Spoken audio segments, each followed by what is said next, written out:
بسم الله الرحمن الرحيم والفجر وليال عشر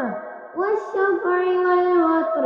والليل إذا يسر هل في ذلك قسم لذي حجر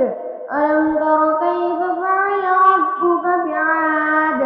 إرم ذات العماد التي لم يخلق مثلها في البلاد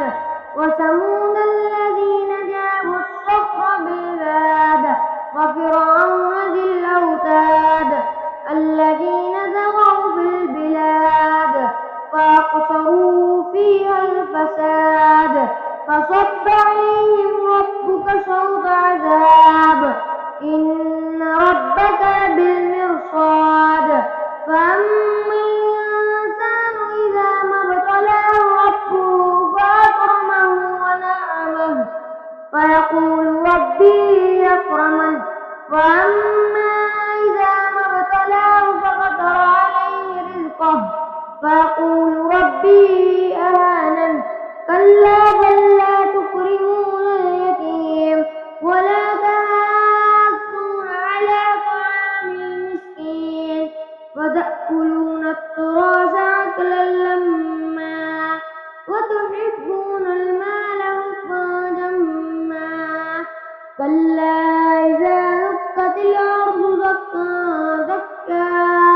وجاء ربك والملك صفا صفا